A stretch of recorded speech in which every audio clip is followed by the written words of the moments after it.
Mes amis, bien le bonjour. 40 milliards, c'est le trou dans le budget de l'État français et ils cherchent à le combler. Comment ils vont faire pour le combler? Alors, je vous raconte une histoire, vous allez rire. Vous savez qu'au Royaume-Uni, notre histoire a également commencé avec un trou de 40 milliards. On nous a dit, il manque 40 milliards.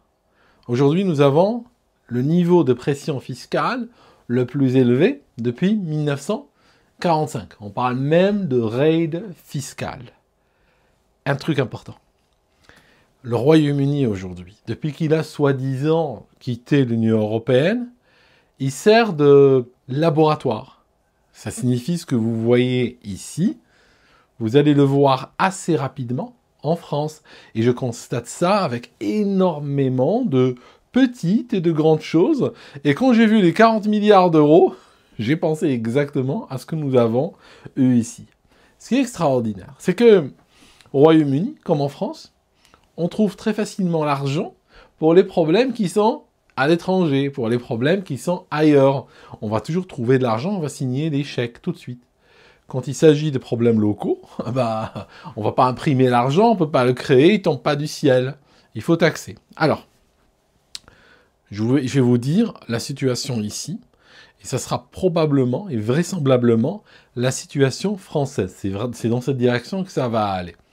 Juste pour vous donner un ordre de grandeur, parce que quand on parle de milliards, c'est vrai, voilà, ça fait un petit peu tourner la tête, hein, ces chiffres parfois n'ont aucun sens. Durant la phase qu'on a appelée Covid, durant la crise sanitaire, n'est-ce pas, nous avons payé une application de traçage, ici au Royaume-Uni. Nous avons payé une application de traçage qui n'a jamais marché, qui n'existe plus, qu'on peut même plus télécharger chez Apple ou chez Google ou autre. C'est une application éphémère qu'on a tenté de développer dans une sorte d'urgence perçue, n'est-ce pas? Et puis, le temps qu'on ait fini, ou qu'on soit arrivé à la moitié de cette application, on n'en avait plus besoin, elle est partie à la poubelle. Et d'ailleurs, elle a été donnée, la gestion de cette application, a été, je te raconte pas de blague, elle a été donnée à une baronesse qui s'appelle Didot. Je t'assure, c'est vrai. Et en fait, tu peux googler. Et en fait, le truc, c'est que cette application nous a coûté 37 milliards. Et 37 milliards, je te parle pas de millions, je suis pas en train de dire 37 millions et je me trompe. Non, c'est 37 millions. Non, non. Je te parle d'une application qui a coûté 37 milliards. Donc, ce qu'on est en train de faire, on est dans un gaspillage. On est dans un gaspillage accéléré de l'argent public. Et puis, on considère que le public, c'est un puits inépuisable d'argent.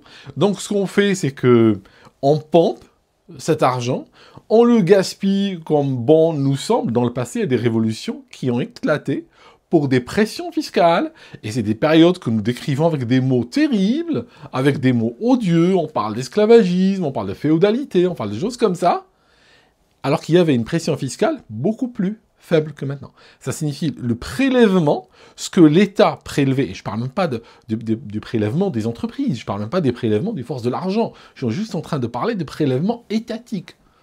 Le prélèvement étatique d'aujourd'hui, je pense, on est entre nous, on peut parler, je pense qu'il faut littéralement revenir aux bâtisseurs des pyramides, il faut revenir aux pharaons pour trouver des peuples qui sont aussi asservis qu'aujourd'hui. On est en train de donner tout le fruit de notre travail, on est en train de le donner, de le poser au pied de l'État, qui le dépense quand bon lui semble, qui en plus s'endette en notre nom, qui en plus vend les biens publics, et puis quand il a plus d'argent, il revient exiger encore plus. C'est exigible. D'accord? Je veux dire, c'est de la folie complète. Et il y a des gens, tu trouves toujours des gens pour défendre ce système. Ils vont te dire, oui, mais tu sais, comment on fait pour payer des routes, des écoles? Tu crois que les pays qui font pas ça, les pays qui ne spolient pas leur population de manière industrielle, tu crois que ces pays-là n'ont pas de route, hein? Ces pays, voilà, ils ont je sais pas comment ils font pour se déplacer, ils n'ont pas d'école, n'est-ce pas? Je veux dire, on est dans une situation réellement de spoliation de niveau historique, en particulier en France. En France, c'est un pays, j'ai un ami, il prépare un doctorat, l'université leur a envoyé des emails pour leur dire, voici des offres d'emploi spéciales pour doctorants, n'est-ce pas, parce qu'on est en contact avec des entreprises et tout, 1 700 € par mois. 1700 € par mois. On peut gagner ça dans des vendanges. Hein. Des vendanges avec des heures sup, on les a gagnés. Sans avoir besoin de faire Bac+9. Voilà où on en est. Il y a un niveau de spoliation en France, et là j'arrive, j'ai pas perdu le fil, j'arrive, qui fait que ça va être très dur de spolier le peuple français encore plus.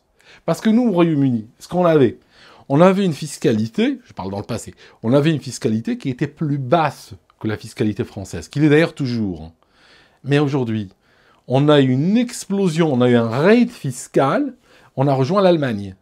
L'Allemagne, ils ont quand même une assurance chômage. Ici, ça n'existe pas. Dans les prélèvements qu'ils payent, ils sont quand même assurés jusqu'à 2 ans et plus quand ils perdent leur travail. Si tu perds ton travail, tu peux te retrouver à la rue le lendemain. Et si tu dois tout faire en fonds propres. Ici, une garderie pour enfants, tu donnes un bébé à la garderie du lundi au vendredi, c'est 1950 € par mois. Et pratiquement toutes les garderies sont dans le même prix. Ton enfant, ça va pas à l'école, tout ça, tu le mets dans une école privée, tu es en train de payer 2000 € par mois. Donc, entre l'enfant qui est à la garderie et l'autre qui est à l'école privée, tu as déjà 4000 €, ça bouge pas. Tu as une voiture, s'ils sont 2 ou 3 dans la maison qui la conduisent, tu as besoin de 2 ou 3 assurances pour la voiture. Tu vois ce que je veux dire? On est dans un système pratiquement sans service public. Tout doit être géré en fonds propres. Tu es retraité, tu as besoin d'avoir des fonds propres. Tu es malade, tu as besoin d'avoir des fonds propres pour financer tout toi-même. Le problème, c'est que l'État nous met en danger par la spoliation. Dans le sens où il spolie, il nous prend l'argent qu'on aurait dû utiliser pour nous, quand la situation se retourne contre nous dans notre vie, quand on a des accidents de vie, parce qu'on n'a aucune protection, eh bien cet argent, l'État nous le prend. Donc il nous met techniquement en danger. Pourquoi? Pour aller des poursuites idéologiques, aller importer du charbon depuis le Japon. Hein. Là, on a commencé, par exemple, à importer le charbon depuis le Japon. Voilà, on s'est interdit d'exploiter le charbon local, mais comme on en a besoin, on va le chercher depuis le Japon et on lui paye le transport pour des raisons climatiques, n'est-ce pas? Je veux dire, on est dans un pays qui s'est transformé en asile psychiatrique, n'est-ce pas? Je ne vous le cache pas. Donc, qu'est-ce qu'on a fait ici? On a fait un raid fiscal. Au niveau fiscalité, on est aujourd'hui au même niveau que l'Allemagne. Et puis, on va aller rejoindre la France. Si on arrive à y aller sans révolution, bien sûr, parce que les Français, bon, vous savez ce qu'ils ont fait. Donc, maintenant, qu'est-ce qu'on a encore? C'est quoi l'autre levier? L'autre levier que vous, en France, qui n'a pas été encore exploité, c'est les services publics. Le Royaume-Uni a strictement aucun service public. Vous avez beaucoup de services publics en France. Donc, l'État, ce qu'il doit faire, parce que, vous savez, c'est comme partout. Quand tu fais des dépenses et que soudainement, le budget ne suffit pas, tu es obligé de retirer les postes non essentiels pour garder les postes essentiels. Hein, c'est comme ça qu'on fait. Même dans la vie privée, c'est ce qu'on fait. Si au bout d'un moment, tu te retrouves avec un budget qui est un petit peu étiré, tu es obligé de commencer à faire des coupes. Donc, en France, qu'est-ce qui n'est pas essentiel? Ce qui n'est pas essentiel, c'est la santé, par exemple. Ce qui n'est pas essentiel, c'est les retraites. Ce qui n'est pas essentiel, c'est les services régaliens. C'est par exemple la police, tout ça. Ce qui n'est pas essentiel, je disais, c'est les écoles, c'est les handicapés, tout ça. Tout ça, c'est pas essentiel. Ce qui est essentiel, c'est l'Ukraine. Ce qui est essentiel, c'est le climat, n'est-ce pas? Ce qui est essentiel, c'est nos partenaires européens. Il faut payer l'Union européenne, n'est-ce pas? Tout ça, c'est essentiel.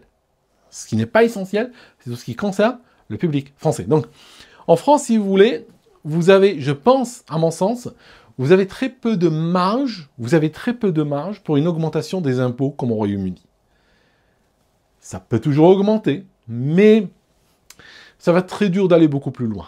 En plus, il y a une crise économique qui fait que, à mon avis, même s'ils augmentent les impôts, ils n'obtiendront pas beaucoup plus d'impôts, parce que le citron est pressé à tel point, c'est une fois que le citron est bien sec et bien pressé, tu peux même le poser sous une roue de camion, tu ne vas pas extraire plus de jus, c'est terminé. Donc on en est là pratiquement en France. Les gens, comme je vous ai dit précédemment dans la vidéo, ont des salaires extrêmement bas, ont des revenus très faibles, dans un pays qui est quand même cher, hein. C'est pas un pays où on vit avec 150 €, n'est-ce pas? C'est un pays donc très cher, avec des salaires très bas et une fiscalité étouffante. Donc qu'est-ce qu'il vous reste? Il reste comme levier, retirer les services publics, comme je vous ai dit, tout ce qui n'est pas essentiel, les écoles, santé, tout ça. C'est ce qu'on a fait ici, entre autres. Hein. Déjà, les services publics qui étaient inexistants, mais on a par exemple attaqué les handicapés. On a retiré des gens qui sont sur chaise roulante, des tétraplégiques, paraplégiques, tout ça. Tous les gens qui sont handicapés par des accidents de la vie ou des maladies ou autres. Tout ça, barré. on leur a enlevé leur pension et leurs aides et tout ça. Parce que ce qui est essentiel ici, par exemple, c'est payer des chambres pour migrants. Hein, ça, c'est essentiel. Y compris des chambres qu'on laisse vides. Hein. On en a eu, hier, on en a eu 652 en une journée qui sont arrivés. Et donc, ils sont déjà logés. Hein. Il n'y a pas un seul SDF là-dedans. Hein. Ils sont déjà logés, pris en charge, tout ça. Donc, si tu veux, l'État, vu que, voilà, on peut avoir un potentiel de plusieurs dizaines de milliers d'arrivages par mois, eh ben, l'État va jusqu'à louer des chambres d'hôtel qu'il laisse vides. Donc, des fois, tu as des hôtels entiers qui sont payés à la journée, qui sont laissés vides juste au cas où l'État en a besoin. Donc, ça, c'est ce qu'on appelle des postes vraiment essentiels. C'est pas comme l'handicapé ou la police pour la sécurité ou les routes et tout ça, n'est-ce pas? Donc, beaucoup de gens disent, ouais, les impôts pour payer les routes. Non, tes impôts ne payent pas les routes. Ça fait très longtemps qu'ils ne payent pas les routes, je t'assure. Continuons. Qu'est-ce qui vous reste en France encore? Qu'est-ce qui reste? Une fois qu'on t'a enlevé le service public, il reste quoi? Ben, il reste l'épargne. Hein, l'épargne, tout l'argent qu'il faut libérer. C'est le terme qu'ils utilisent, il n'est pas de moi. Donc, l'épargne française est dans le collimateur. C'est une épargne qui finira par être mobilisée. Ça a été mobilisé. Tu vois, moi, je parle comme eux aussi. Ça a été dit par plusieurs politiques français, ça a été dit par les médias, ça a été dit par l'Union européenne. En fait, c'est une manière de préparer. C'est pour ramollir le sujet. Ça signifie on te prépare à la chose, on te le dit. On te dit c'est des rumeurs, c'est des spéculations, c'est des analystes qui ont dit ça, c'est des politiciens demi-sel comme ça qui font partie du pouvoir, mais ils sont très latéraux. Hein. C'est pas un ministre important, c'est un petit fonctionnaire quelque part qui dit ça, n'est-ce pas, sur le ton de la confidence, un journaliste.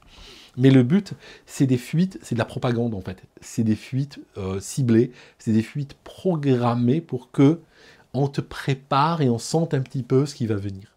Et à terme, un jour, tu peux avoir une saisie pure et simple de l'épargne, parce que voilà, il y a une urgence nationale, et dans le cas de cette urgence, on te saisit l'épargne, on te donne des bons, hein, on te donne des bons en retour, on te donne une quittance, et on te dit, voilà, un jour, quand on reviendra meilleure fortune, on te rembourse, voilà, c'est ça. Je vous ai dit plusieurs fois, il n'y a pas moyen de se protéger de ça, mis à part foutre le camp, sortir de la juridiction de l'État en question. La raison est très simple, mes amis, c'est que quand tu regardes, si toi et moi on joue au Monopoly, ou on joue aux échecs, ou peu importe, on est à égalité devant les règles du jeu. On se les explique, on fait un briefing avant de commencer. Voilà, le cheval il bouge comme ça, le pion il bouge comme ça, la reine, machin, tout ça, ok, on est d'accord. Mais ces règles s'appliquent à moi et à toi. Je ne peux pas les changer en cours de route. Or, l'État, il a la possibilité d'écrire les règles et les changer quand il veut, quand ça lui sied. Il suffit d'une loi, d'un décret, de n'importe quoi, ça devient opposable, tu ne peux rien faire. Donc, si tu penses que ton argent est en risque, ne le fais pas rentrer en France s'il est à l'étranger. S'il est en France et tu penses qu'il est en risque, fais-le sortir, envoie-le ailleurs, investis-le ailleurs, achète de la pierre ailleurs, achète n'importe quoi ailleurs, ne reste pas en France, ne reste pas long sur le marché français, parce que là, un jour, ils peuvent décider, puis t'as plus rien, quoi. C'est tout, t'as un bon, en fait, hein, t'as une quittance. Voilà, mes amis. Merci d'avoir écouté cette vidéo jusqu'ici. Mon dernier livre, il est en train de faire un ravage sur Amazon. J'écris comme un malade. J'écris beaucoup. Et merci aux lecteurs qui sont là. Franchement, ça me fait plaisir, parce que vous savez, j'en ai beaucoup sur le cœur. Hein. J'en ai vraiment beaucoup sur le cœur, je réalise. Et j'ai écrit plusieurs livres l'année dernière. Je suis en train d'écrire encore. J'ai plusieurs projets cette année. Et je réalise que souvent, quand j'écris ces livres, ils deviennent des best-sellers sur Amazon. Et vraiment, je vous remercie de votre présence, de votre soutien. Et puis de comprendre le message. C'est très important, ça. Voilà. Vous le trouvez sur Amazon. Les grandes trahisons. Vous allez voir. Un livre à gerber, littéralement. À très bientôt.